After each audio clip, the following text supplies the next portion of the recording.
স্বরাষ্ট্র উপদেষ্টা কি করছেন, তার কাজটা কি?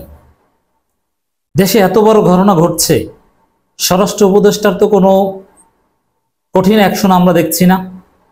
এটা আমাদের জন্য উদ্বেগজনক। এই সরকারকে আমরা বসিয়েছি, এই সরকারকে আমরা সমর্থন করি, ডক্টর ইউনূসের উপর আমাদের অগাধ আস্থা বিশ্বাস। এর মানে এই নয় যে আমরা সরকারকে সমালোচনা ঊর্ধ্বে রাখবো না। কোনো উপদেষ্টা ভুল করলে, কোনো উপদেষ্টা গাফিলতি করলে তাকে টেনে হিঁচড়ে তার পদ থেকে নামাতে আমরা দ্বিধাবোধ করবো না। দর্শক দেখেন কত বড় ঘটনা ঘটছে, ব্যর্থতার শেষ নেই। এই সরকার এখন পর্যন্ত জনগণের আশা আকাঙ্ক্ষা খুব কমই পূরণ করতে পেরেছে। এত ধীরে চললে তো হবে না। সব জায়গায় আওয়ামী লীগের লোকজন, তাদেরকে সরাতেও পারছে না।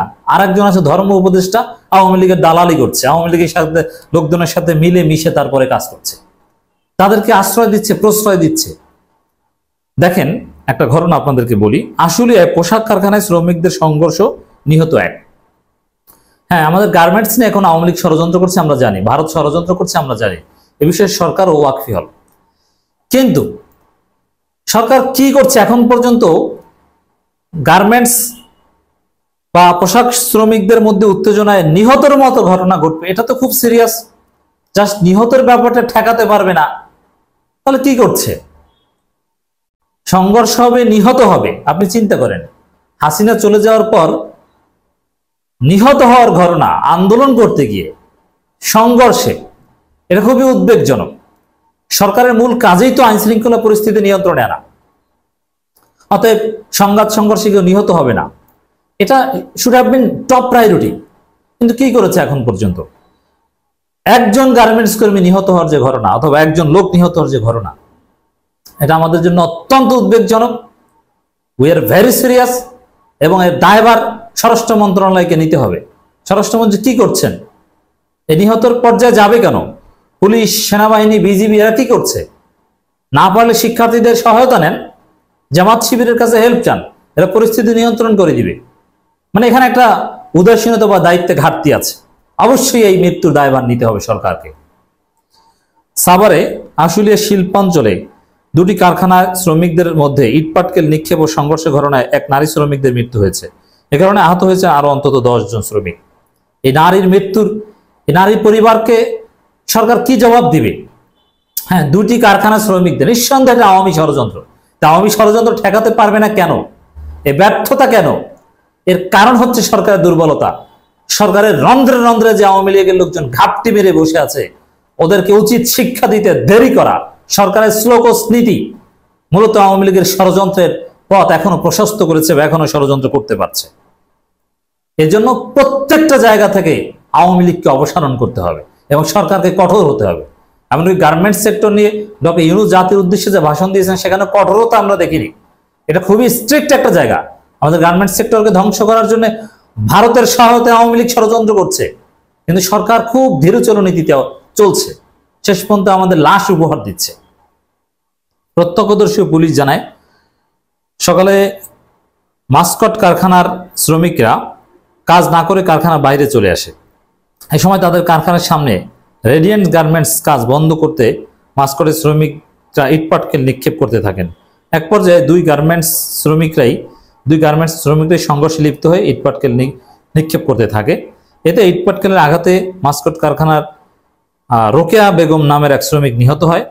এ সময় উভয় পক্ষের আরো অন্তত 10 জন শ্রমিক আহত হয়। আহতদের নিকটস্থ হাসপাতালে ভর্তি করা হয়। হ্যাঁ, কিছু বিশৃঙ্খলা আন্দোলন এগুলো চলতে পারে, কিন্তু নিহত হওয়ার পর্যায়ে কেন যাবে? একজন নিহত হওয়া, এটা যে আমাদের এই অন্তর্বর্তীকালীন সরকারের ইমেজকে কত নিচে নামিয়ে দেয়।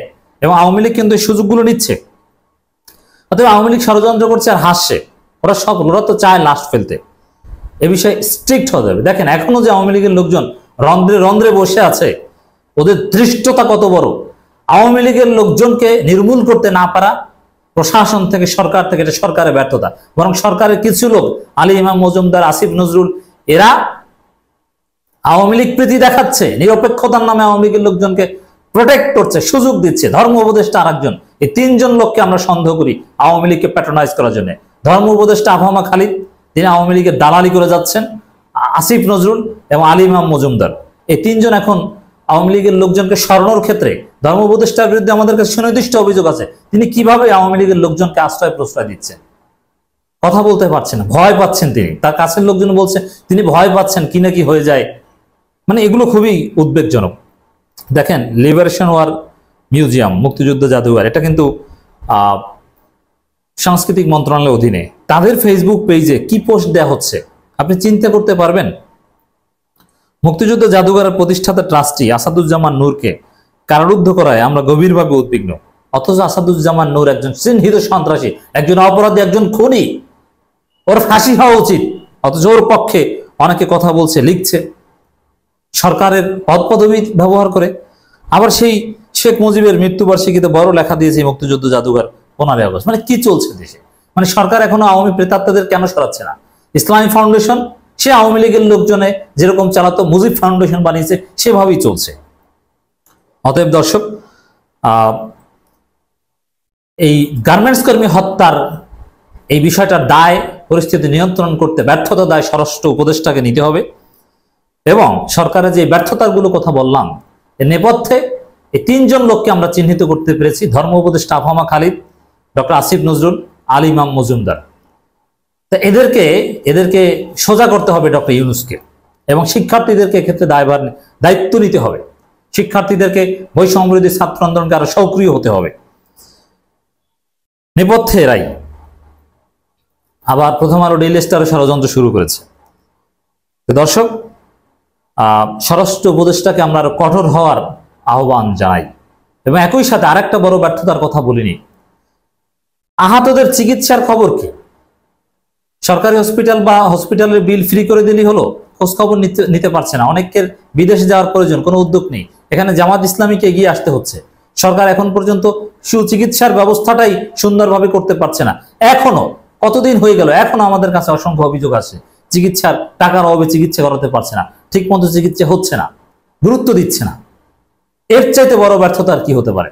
সরকারকে পুনরায় ঘুরে দাঁড়াতে হবে, নইলে কিন্তু অসুবিধা হয়ে যেতে পারে।